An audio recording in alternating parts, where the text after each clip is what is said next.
Who are you? Whoever you want me to be. Don't say I never gave you anything. It's feeling epic. 3 words. 8 letters. I remember everything. Hello, and welcome back to Previously on Teen TV. I'm Jillian Benani. I'm Claire Wojciechowski. And Claire, March Madness is over. At least for us it is. Yes. I don't know what's going on with the sports. I think they're still playing basketball somewhere. Well, we don't know and we don't care. No. But thank you to all of our listeners and fans who participated in the online voting for our Teen TV Boyfriends bracket.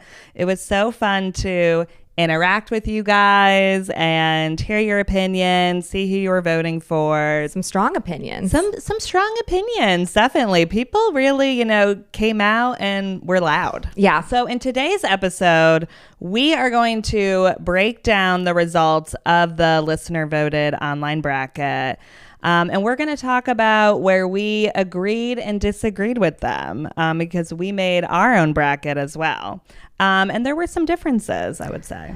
Yeah, some key differences. Which I'm excited to talk about. Yeah, we'll get into it. And then also later in the episode, we are going to give a tribute to our bracket champion. We're really going to crown the champion and give him all the praise he deserves. So Yes. I'm excited about that. I can't wait to talk about that, talk about him and our love for him. It's going to be great. Yeah. And also, thanks to producer Tyler for stepping in for producer Jessie today while she's overseas. I do think that this is quite fitting that my boyfriend is producing the Boyfriends Bracket episode. Thank you for having me. Okay, so just so everyone knows, when we are talking about me and Claire's bracket, we're going to call it the host bracket. Yes, the one that we talked about over 2 episodes previously.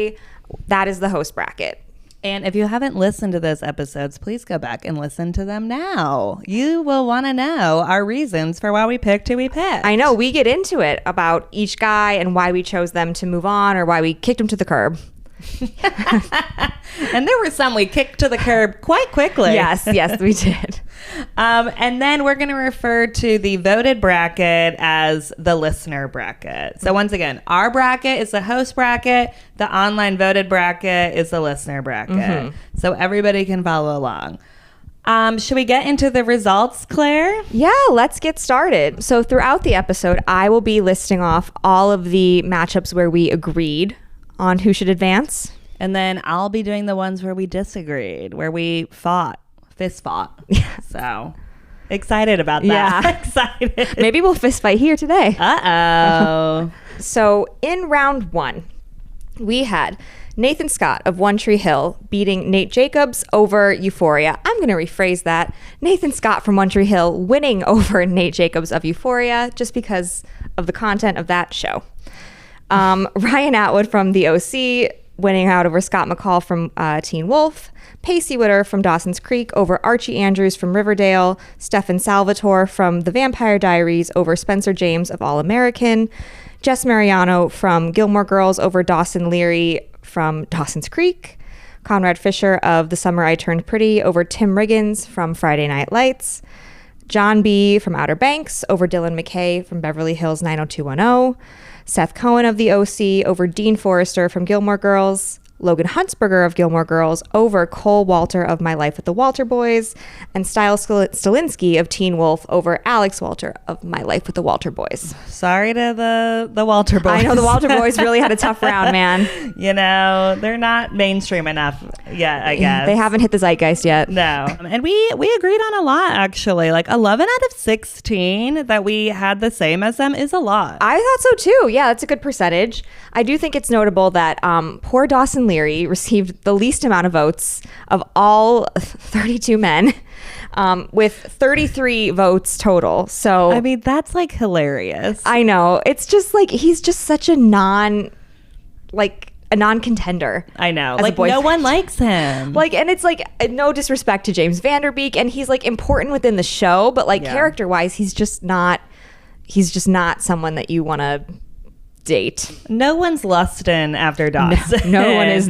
Which is just kind of funny. Like, it is like a little sad. Like, there's definitely like worse men than Dawson on this list, but not annoying men. No. You know? Like, it's like we can overlook these mistakes, but we cannot overlook Dawson's annoyingness. Yeah, like I think it's just interesting that, you know, Nate Jacobs still got 56 votes. That's true. So like technically he beat Dawson in this contest. Right. And that like, says a lot. If it was Nate Jacobs versus Dawson Leary, Nate Jacobs would have won for sure. Absolutely. Which is hilarious. And disturbing, but that just shows like how much people hate Dawson. I know, feel like. just as a character. Yeah. But yeah, I don't know. Yeah, I think no matter who Dawson would have gone up against, like he still would have lost. I agree.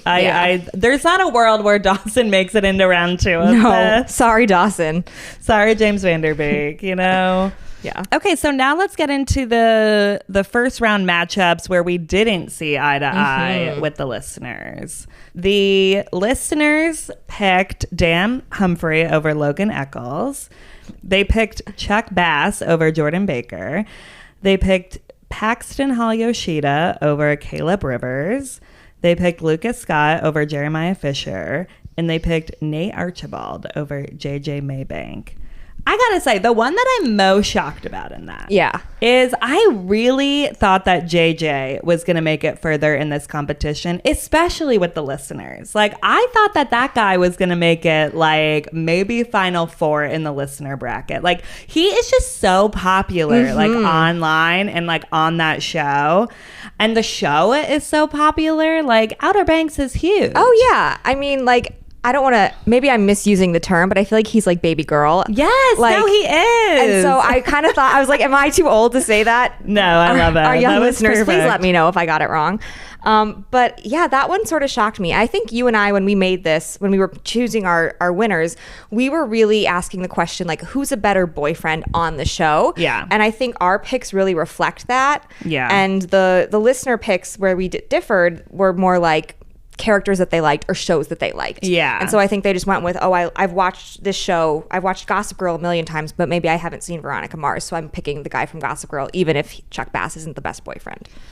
Yeah, I mean, I was sad about Logan Eccles going out in round 1 on the listener bracket, but I get it. I feel like not everyone's seen it, but guys, watch Veronica Mars, okay? Because you will find a new boyfriend in Logan Eccles, and I need you all to see how great he is. But yeah, I do feel like, you know, Dan and Chuck and Nate from Gossip Girl, all our gossip guys, I do get why people more voted for them because Gossip Girl is such a popular show. Yeah. I mean, even I was telling my coworkers about the bracket and I was encouraging them to vote. And they said, well, I'm picking this show because I've watched it and I haven't watched the other show. So yeah. And I do the same thing when I'm voting in these types of things too. So I get it. You know. We were really giving it, you know, scientific reasons, basically. We were giving everybody the data. We were really getting into it. We had facts. We had evidence. What is it? Receipts. Yeah. Proof. Timeline. Screenshots. We had it all. We really did have all that. Yeah. And you guys were just like, hot.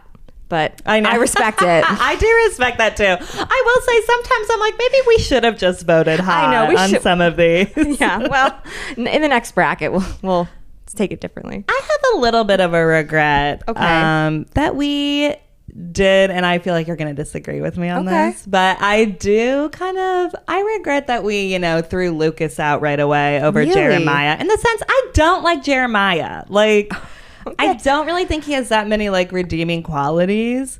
And I just feel like Lucas Scott does have some redeeming qualities. Like, he's made some mistakes. And I do like his character. So I had a little bit of regrets about that. I don't really disagree with that. Like, I think we picked Jeremiah because we were like, Lucas sucks as a boyfriend, but like, I don't love Jeremiah either. Like, I'm Team Conrad. So like, honestly, like, I could have been swayed either way on that one, I think. You know, it's kind of like, oh, Lucas isn't a bad guy. Maybe I went after him a little too hard. He figures it out in the end. Yeah, exactly. You know? Yeah. Like, you know. So if you had one do-over in round 1, it would be Jeremiah? If I could have one do-over in round 1, I would pick Lucas over Jeremiah. Yeah. Claire, what about you? I don't know that I would like actively make that switch, but I don't really have any other changes. So like, I guess, yeah, that would be my do-over. Like, I wouldn't change anything specifically, so I guess that would by default be, I wouldn't be mad if we changed it. Claire said, no, I'm perfect. I know. I said I could be swayed on that particular decision. And I kind of wish, I was kind of sad that we voted out all the gossip guys right away. Yeah. Only because I think the Nate JJ matchup was hard for me. Yeah, so I went with baby girl JJ instead. Yeah. But I feel like if Nate was against someone else, I would have moved him forward. Maybe just on looks, you know? Oh, yeah. Why not? I mean, Why we not? love Nate. We talked about it. All right. Moving on to round 2. A lot of very close matchups here. The ones where we agreed.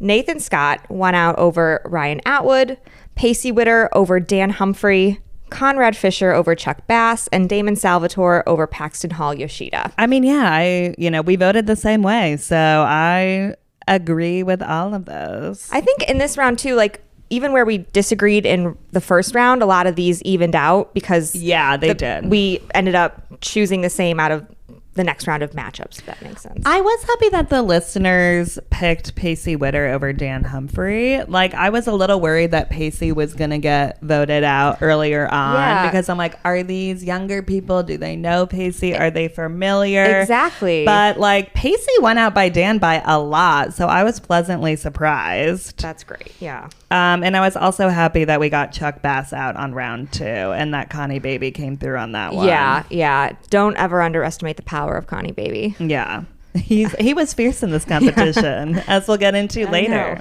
And now here are the second round matchups where we and the listeners disagreed. This is where we might have to fight a little bit, you guys. So the listeners picked Jess Mariano over Stephen Salvatore, Lucas Scott over John B., Seth Cohen over Logan Hunsberger, and Nate Archibald over Styles Stalinsky. I mean, we had Stefan in the final 4. We did.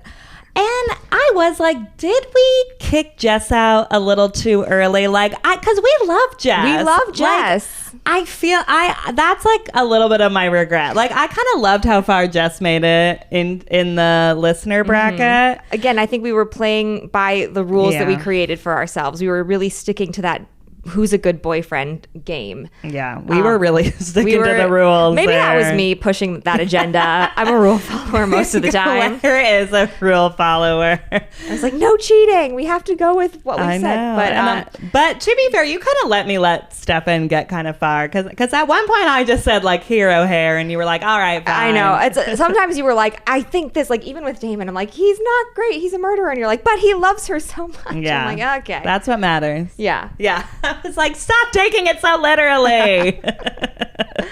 Also, one more kind of a little bit of a regret. Like, I do love Seth Cohen. Like, I feel like I wish we would have maybe like had him go a little further. Yeah. I mean, again, I think it's not how you start, it's how you finish. That's true. And so maybe we didn't take that into account enough across the board with our picks, you know?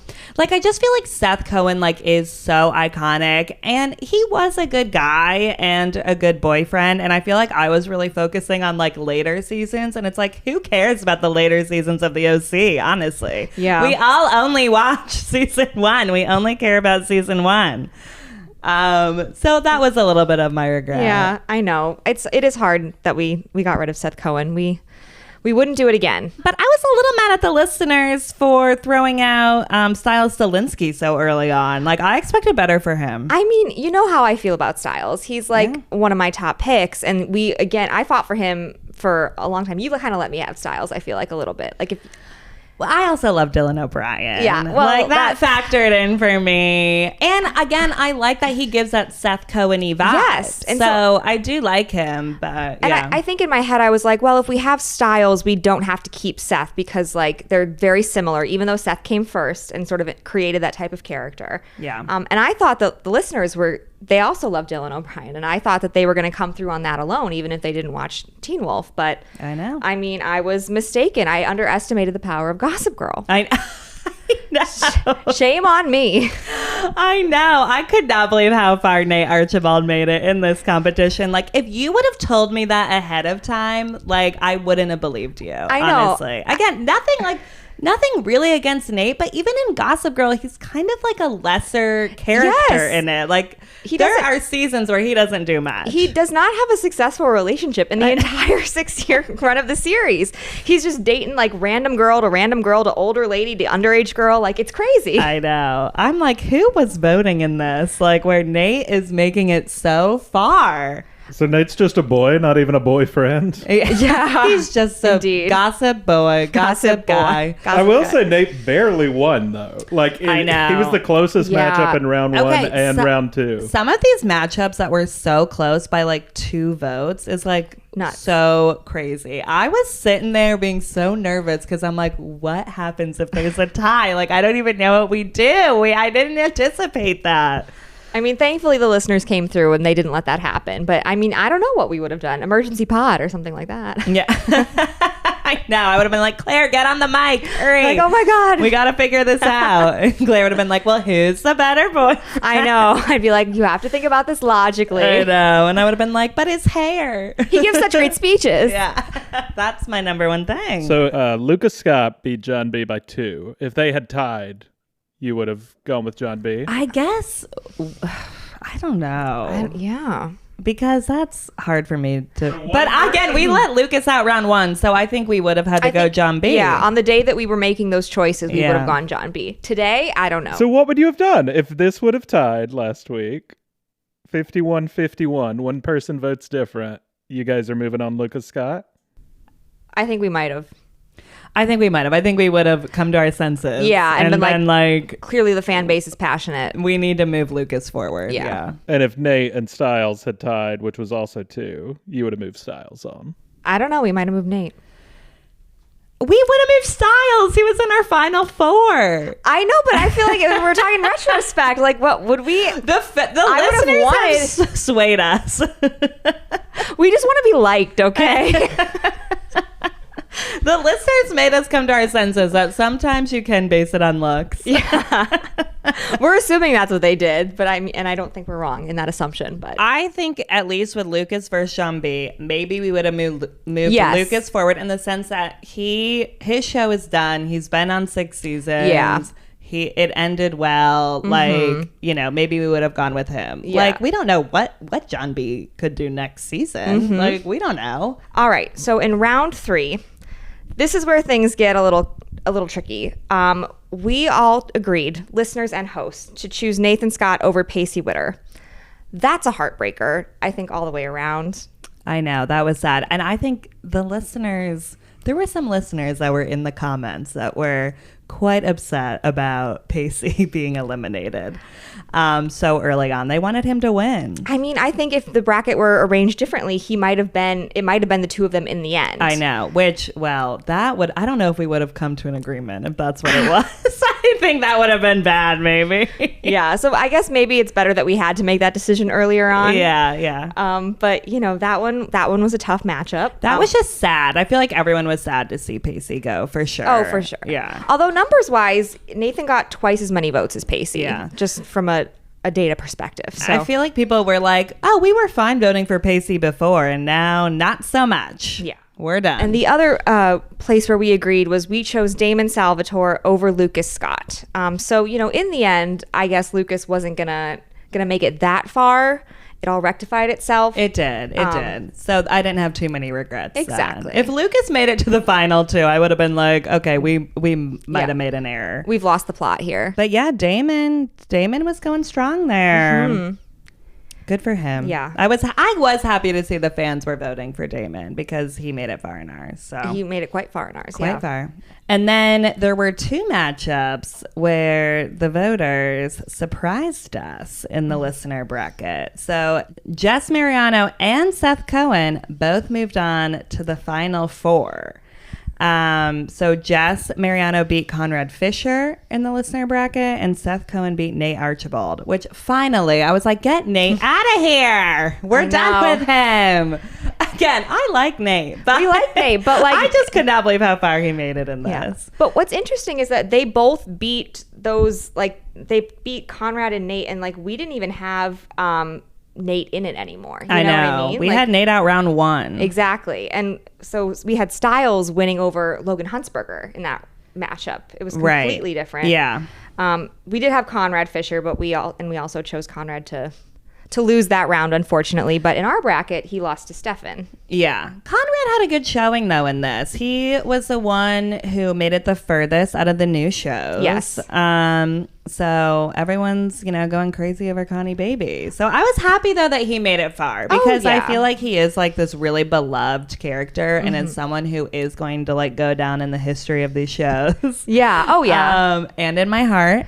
So I was happy that he made it far. I think if we were making this bracket after that series had wrapped up, his placement would be very different. Yeah. I'm just guessing. Oh yeah. But wow. I mean, based off of my knowledge of the third book and how I imagine season 3 will go, and also just like the way that fandom grows, like I would think that, a year from now or 2 years from now, Connie Baby might be Final 4. Who knows? Oh yeah, I feel like he definitely could be Final 4 like next year maybe. Yeah. Well, maybe we'll have to revisit this bracket a couple years down the line. Oh yeah, I'm already excited about next year, Claire. What are you talking about? A couple years? We're doing this again every year. Oh my god, just to see if our feelings change. We're gonna mix up the bracket order and see how things shake out. Yeah, we'll add in more guys from Gossip Girl, I guess. I don't know.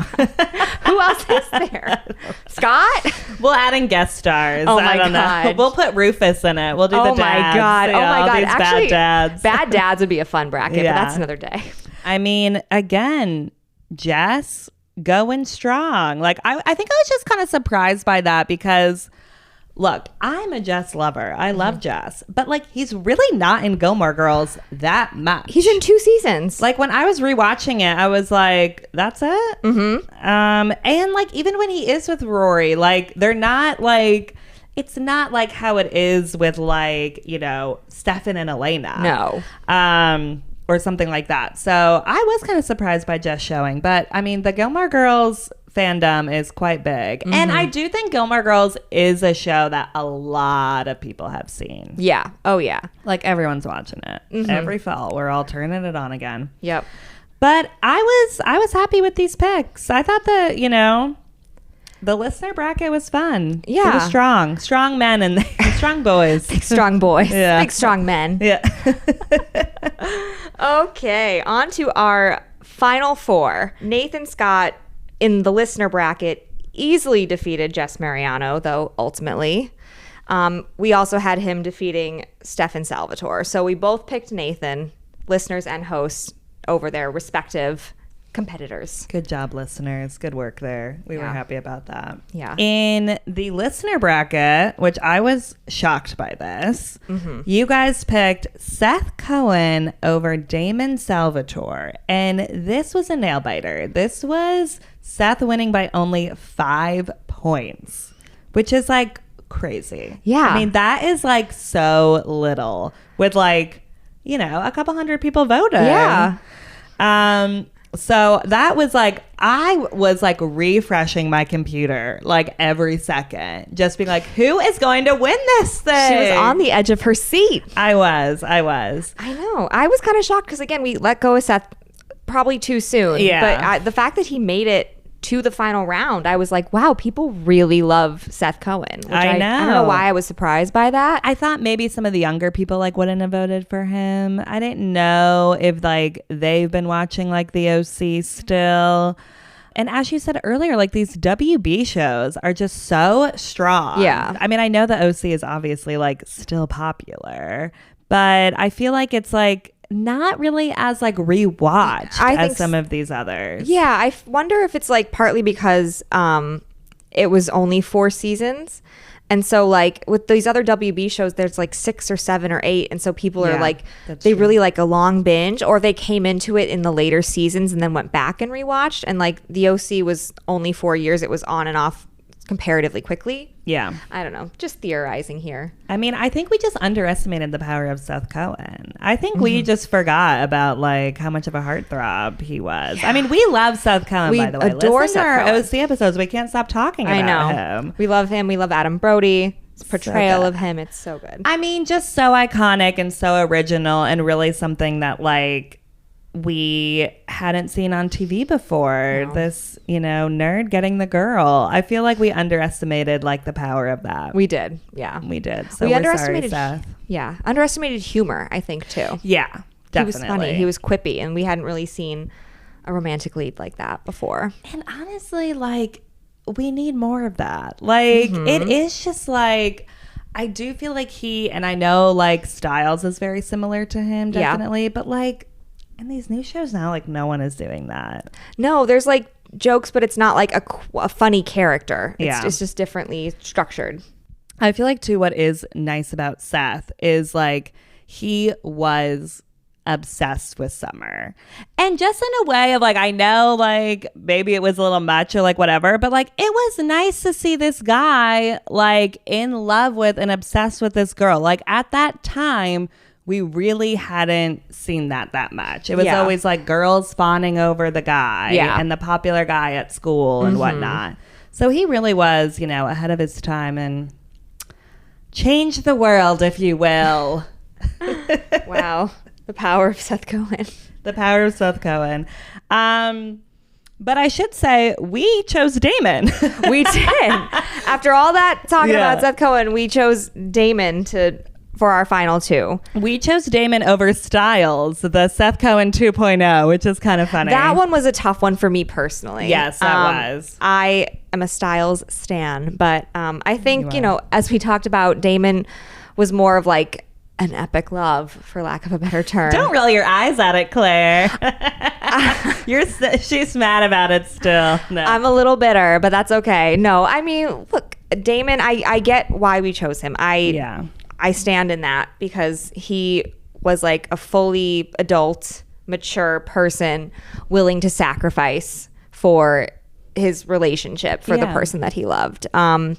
And as much as I love Styles and his Seth Cohen-like quips, he was, you know, still a little bit young, and we didn't see him as much sacrificing for relationships, at least. I think it's just hard in a show like Teen Wolf where the relationships weren't really like the super forefront of that show. Yeah, right. Which, sorry, I need it at the forefront. Listen, we all... I like Teen Wolf, but, you know. Don't apologize. I know.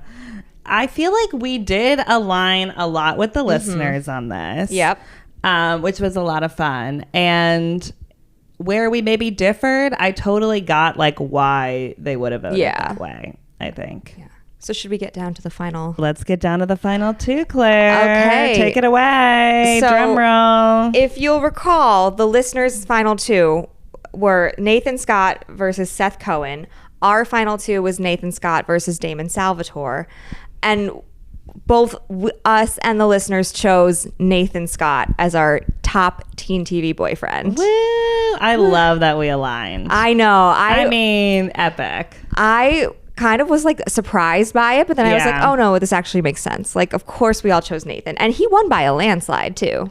I know. And I feel like we also like easily picked Nathan in the end. Yeah. By the end of it, we were like, oh, it's got to be Nathan. Yeah. Like we can't pick Damon over Nathan. No, it kind of seemed like a foregone conclusion by the time we got there. I was like, oh, right. I could have predicted this if I had stopped and thought about it for a minute. I mean, Nathan in the listener bracket won every one of his matchups by like a lot of points. Like that kind of surprised me. I mean, we can't underestimate the power of Nathan Scott. I mean, I just feel like he does deserve that title of Ultimate Teen TV Boyfriend, I think. He has so many great moments throughout the course of the series, 9 seasons. And I think what would be fun is if we talked about some of our favorites and why we chose him as our Teen TV champion. Yes, let's break down some of our favorite Nathan Scott moments. A romantic speech or two will definitely be in here. My favorite. I'm already blushing just thinking about these moments. It's so good.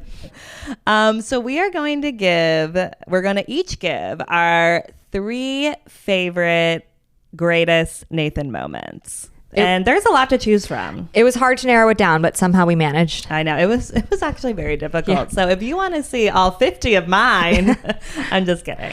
One day I probably will post that. Just make a YouTube compilation. Yeah, you know, that's really what I should do. Yeah. All right, Claire, do you want to start us off? Sure. I will kick us off. So one of my favorite moments is an early one in season 1. It's where Nathan passes out at the basketball game after taking steroids. It's scary. And then later on that night, he shows up at Haley's bedroom door and is like, can I please come in? And she lets him in, and he's like, if I just told myself that if I could get up and I could make it to you, like it would be okay. And then she like closes the door, and that's how the episode ends. And we're like, oh my God, did they have sex? Like it was very scandalous when I was 13. I know. But yeah, I just like, that sticks out to me because it's like, oh, he's in this crisis mode. Like he's spiraling mentally, physically, and like she's the person that he wants to see. She's the person that's going to make him feel better. And she, is there for him. She sort of begrudgingly lets him in, but then she like lets him stay and sort of, I assume, takes care of him and is supportive of him in that moment. So it is one of my favorite moments. I feel like I used to like play this scene on loop in my head, like in class, like in middle school. Like I would just like play this scene. Like I've probably seen it like 1,000 times. Like it is just such a good moment. And it really is like the first kind of like really big moment where Nathan is like, I need you, Haley. yeah.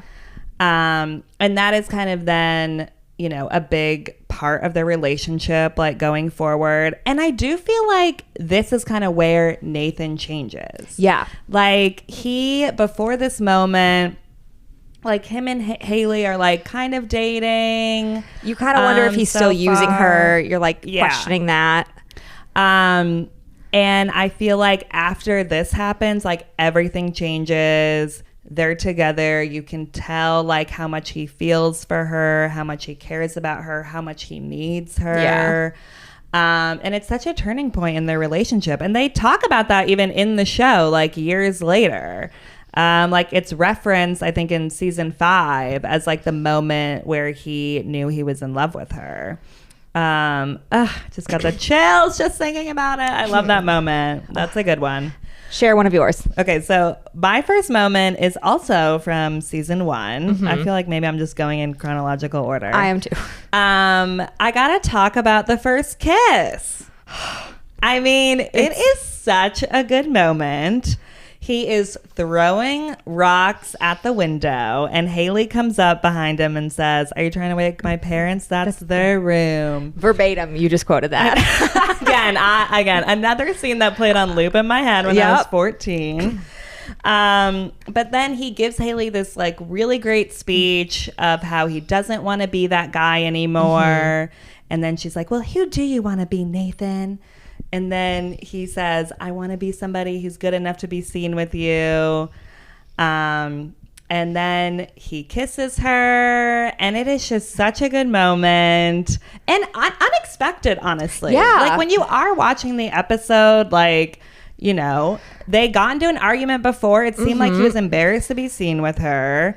And here we start the, Nathan apology tour, which happens quite a bit in this series.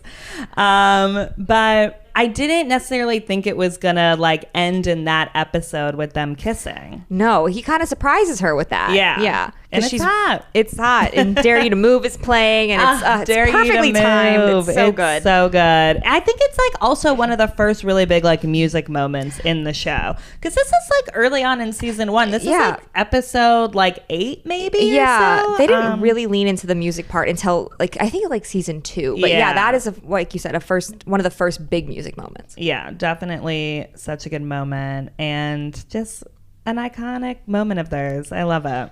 So I'm going to jump us ahead to season 4. Love it. And this is when Nathan finds out that Haley's pregnant. He calls a press conference to announce that he's going to Duke. As one does in high school. Of course. Yeah.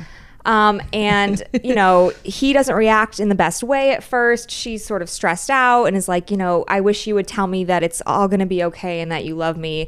And then he goes to the press conference. She stays home and is watching it on TV. And then live on the air as she's watching. For everyone to hear and see.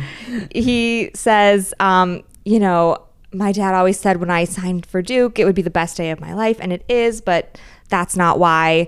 And he says, I found out that my wife Haley is pregnant, and, Haley, I love you, and it's all going to be okay. And he is, letting her know that like he's excited and that he's going to support her, and she's at home crying, and it's just a really beautiful. Sweet. It's a beautiful, and it's like a growth moment for him that he's like putting aside this dream that he's had forever to sort of choose what's best for his new family.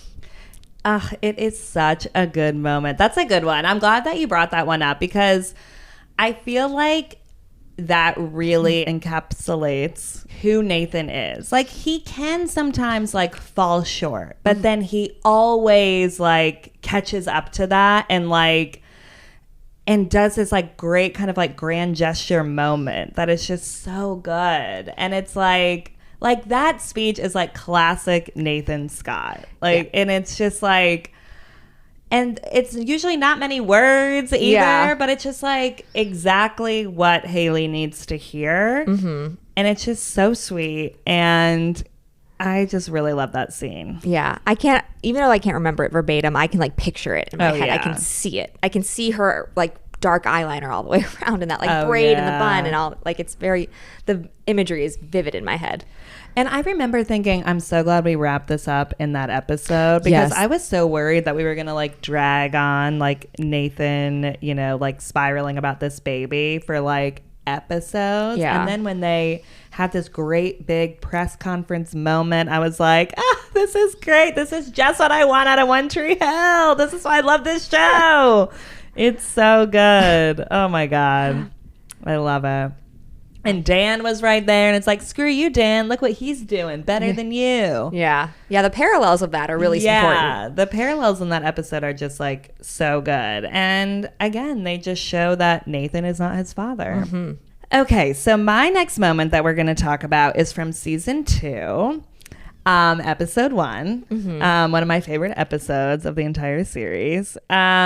So it is when Nathan is telling Haley that he believes that their marriage can work. So in this episode, we basically see how this whole marriage thing happened for Nathan and Haley. Right. We get flashbacks. We see how he proposed. We see how they like convinced her parents. And that's like a big part of the episode. And then at the end of the episode, we see Haley crying in the apartment. And Nathan comes in and she's crying over their CDs that they have no doubles. And she's like freaking out over like, how can we make this work? We don't even have any CDs that are the same. And then he gives her this like lovely speech of like, I believe that this can work. Because she's saying like, nobody thinks that this can work. Like, what are we thinking? And he's like, well, I believe that this can work. And he promises to always be there for her and that he'll always protect her, always and forever. And then it goes into a flashback of them like exchanging their vows, and the always and forever thing like becomes a thing that, you know, I'll probably tattoo on my body one day, but can I be there when you do? Yes. But I just love this scene because I think it really showed too that like Nathan was the one who really like believed in this. Which again was kind of shocking that like the guy was the one who was like believing in this more and believing in them that they could like make this work. Like this guy who was like a bad boy like a couple months ago. Yeah. So I just like, I always love this moment. I just think it's kind of like super sweet that he's the one who's like sticking up for them. And it's kind of something that he does throughout a lot of like early season 2. Yeah. And I remember watching this scene live, and like this was like one of the first like full episodes that I watched of the show. And I feel like this scene like really like pulled me in. I just thought it was like so great. And I was like, who is this guy? Like, wow, what a moment. So oh wow, I she's think getting warm. Nathan Scott got me from this scene. Yeah. I think that like what's interesting about Nathan in general is that like the reason I think that he is so much like not much more invested in the relationship than Haley, but like he needs it more. Yeah. Like he has nothing else outside of her. Yeah. And so he is so determined to make this relationship work and to keep it protected and sacred because he doesn't have that, and he's only seen like broken relationships. And she has this stable family, she has friends, like she doesn't need it as much as him, which isn't to say that he loves her more, but he just is like is more I don't know, like he just is more at a disadvantage in that way. Yeah. He doesn't have as much to fall back on, which makes him more determined to fight for it. And I think that that's partly like why we love him so Yes. much is Oh, that yeah. like determination he had to always fight for it and how he always fought for it. Yeah. And again, goes back to something else we've said on this podcast, like why he would never cheat. Right. Like that's why he wouldn't. Like it's so obvious. You gave him all this character growth and development. We would never believe he would cheat. No, absolutely not. And I just think that that was such an interesting thing that they did with his character of like, it never felt like Haley was just a girlfriend to him. Like Haley was somebody who helped him kind of like get away from his parents and like his dad and these people who like weren't being very good to him. Like Haley was the one who was there for him and helped him through that. So I feel like it always felt that they had something more. Like this wasn't just like a high school relationship. Yeah. And I think that that's kind of like why they stick out as a couple of like, even if they had broken them up in this show, especially in the high school years, like I wouldn't have really believed it. You know, Yeah.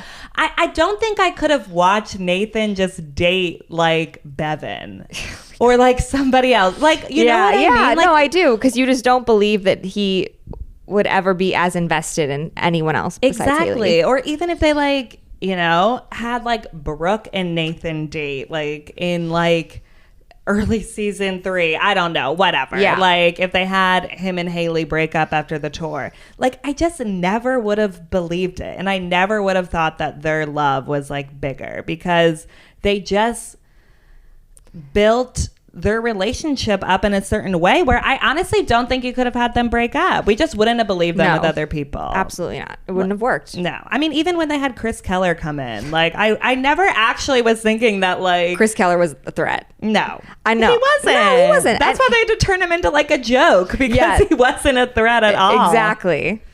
We were always like, we were like, yeah, Nathan could, you know, pick this man apart like a twig. I know. Another reason why we love him. Me too.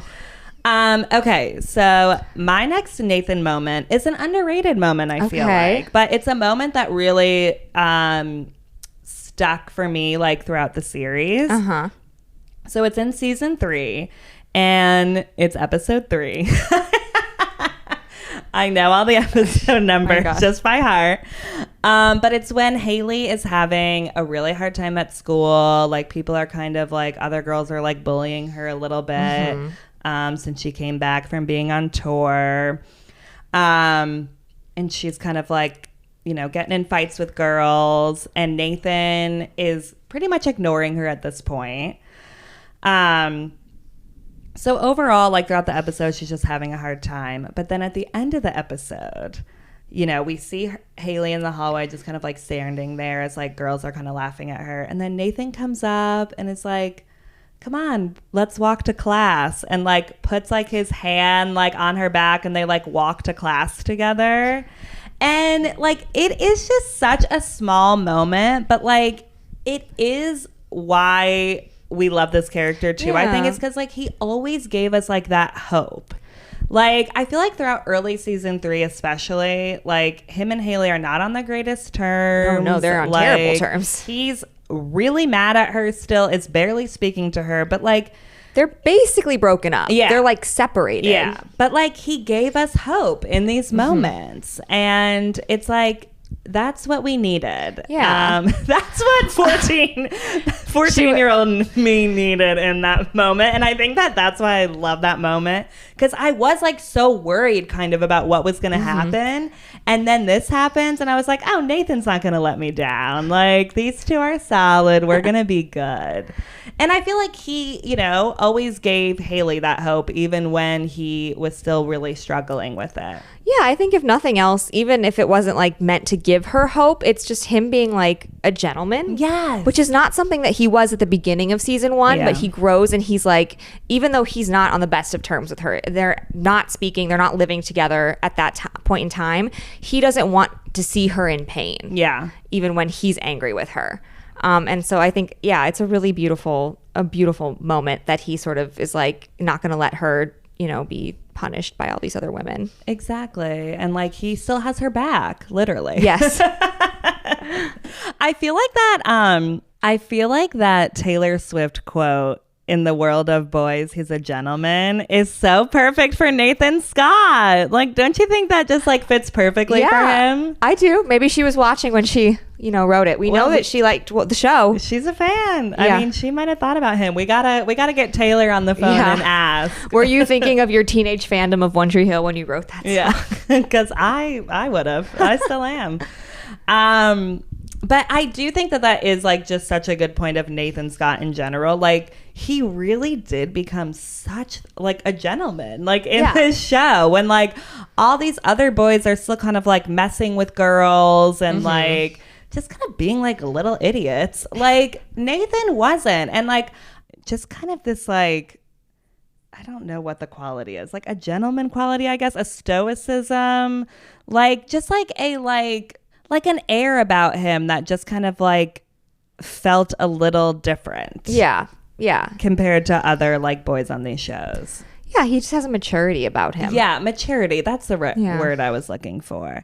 I feel like that's kind of something that like James Lafferty really brought to the character that like maybe wasn't really written in there at first, like especially when he was like a bad boy. But I feel like he turned him so much into this kind of like mature guy, and I feel like that was something that maybe was just kind of like ingrained in him or something, because I feel like they didn't really like intend for the character to be that way. Well, I am gonna sort of close us out on a more fun, lighthearted note, and pick a moment from season 6, the end of season 6, when Nathan and Haley are at Lucas and Peyton's wedding, and all throughout the beginning of the episode, there's this talk of like, who's going to have slutty wedding sex? Who's going to do it? Who at the wedding is going to do it? And we think for a while it's going to be, I think, Chase and Mia. And then that goes awry. And in the end, it's Nathan and Haley.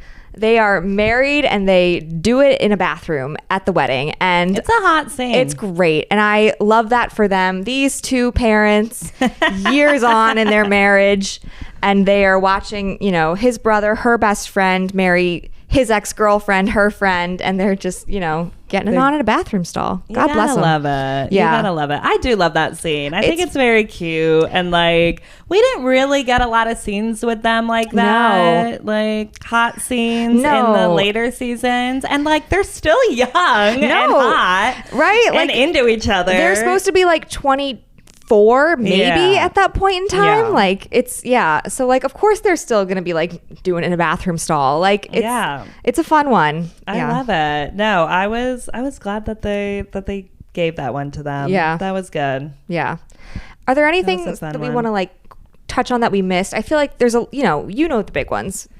Well, I feel like we do just have to bring up like the rain moments. Sure. Like that was definitely like such a big thing of like Nathan, and I feel like it starts off because in the season 1 finale he goes to apologize to Haley and he's in the pouring rain. So I do just kind of feel like him in that moment again showing growth, like apologizing instead of just like breaking up or not working through it. Was such a big moment, and then of course led to like 900 rain scenes between them. My favorite rain scene though actually was in season 3, the blackout episode. I was gonna say that one's a popular one. I love that one. The rain scenes are important. I think, we've talked about the first kiss. There's that first exchange where he gives her the bracelet. Don't say I never gave you anything. Exactly. Again, like just such a good line. Like they just gave this guy so many good lines. It's in our moments. Intro. I know. That one. I mean, what else? They get married, the second wedding. Which is lovely. He makes it to the NBA, which is a big, that moment is huge. I mean, just him like never giving up and, really just like pushing it through after almost being paralyzed. I mean, what a journey. I know. Every time I bring up that Nathan was almost paralyzed, producer Tyler over there has like a heart attack. He just can't believe it. But I loved that journey for the character Yeah. too. I mean, and I'm just so happy he did actually make it to the NBA. Yeah. It's like, we needed that. Well, and I think it really sums it up at that moment when he hugs her and he says, "Thank you for believing in me." And she says, "Thank you for being worth it." Yes. And like, it's like, yes, he is worth it. Like through all the struggles and through all the ups and downs and like all the setbacks, like she doesn't give up on him because she knows that he is worth it as like, you know, a player and as a partner and, you know, all of these things. And I feel like even when he like fell short at times, like he still always like worked to like prove that he was worth it. And I think that that's like part of like his charm and like why we love him so much is he always like worked for it and like showed who he was as a person and wanted to be that good person. And just made it all worth it. You know, made the crush that I had on him really worth it, especially when he won both of these brackets. Like, I mean, there's only one number 23 that I know. And it's Nathan Scott. Yeah. Should we move on to our as if rants? Yeah. Is there anything else you want to say about Nathan Scott, Claire? Are you happy? Are you happy with the winner? Yes. We love you, Nathan. When he says high hails after being kidnapped, swoon. Oh my God, I love that scene. Okay, I'm glad you brought that up. Yeah. That was a good moment. We missed him in season 9, but when he comes back and sees Haley for the first time after all those months away, worth it. Worth it for that scene alone. That emotion. He was always thinking about her too. Fortitude, baby. She got him through so much. Oh, yeah. We love it. There's only one Nathan Scott. And it is our teen TV bracket champion. I was wondering how you were going to work that in. I did it. All right. Well, now it's time for our as if rants. So this is a part of the show where we can rant about something for 15 seconds, whatever we want, something from the episode. And the floor is ours. Yeah. All right. Am I up first? Jillian, you're going to kick us Yes. off. All right. All right. You've got 15 seconds, right? Yes. Yeah, Okay. only 15. Very quick. Yeah. All right. 15 seconds on the clock and go. Logan Echolls being voted out in round 1 as if. You guys need to watch Veronica Mars because this man is perfect. He's a bad boy with a hero complex. So many layers. Epic romance. Get on board, people. And done. Good work. Okay. Thank you. I don't know if I can Beautiful. beat that. Not that it's a All right, competition. Claire, are you ready for your as if rant? Yeah. You got this, Not Claire. everything's a bracket, guys. We're still in competition mode. I'm just trying my best. Okay. All right, Claire, 15 seconds I'm on ready. the clock for your as if rant. And go. Nate Archibald beating Styles Stilinski as if. Nate bounces around from girl to girl. He's with Blair, then he cheats on her with Serena, then he's with Vanessa, then he's with Jenny, then he's dating random guest stars. Are you kidding me? Styles is in love with Lydia the entire time and is a good boyfriend to Malia for the most part. That's it. Wow, that was great. I could never speak that fast even if I wanted to. That was a marathon. That was great. Thank you. I loved it. Thanks. That was amazing. Wow. What a rush. I'm sweating now. Good rants. Good Yeah. rants. Sorry, you guys made us rant, some of these votes. But overall, we were happy. Yeah, we all reached the same conclusion. We did, which was fun. I'm so happy that we had the same conclusion. I know. That was sweet. And then Yeah. it is like, wow, this really is the guy then. Yeah, it's definitive. There's really just one choice here. Yeah. One main winner. Well, thank you guys so much for voting in our listeners bracket. That was a lot of fun. And thank you to everybody who really got into it. We'll have to do this again sometime. Yeah, I'm excited. I know. It was great. And thank you, everyone, for listening. Be sure to listen to our other 2 episodes where we fill out our own bracket. So be sure to check those out if you haven't already. Yeah, you can find those wherever you get your podcasts. And while you're there, don't forget to like and subscribe, rate and review us, give us 5 stars. If you want to take a look at how our host bracket turned out and how the listener bracket turned out, be sure to check out our posts on Instagram. We're going to post out all of the all the matchups and how it all turned out. You can also follow us on social media on Instagram and TikTok at previously on _teen TV. Thanks for listening.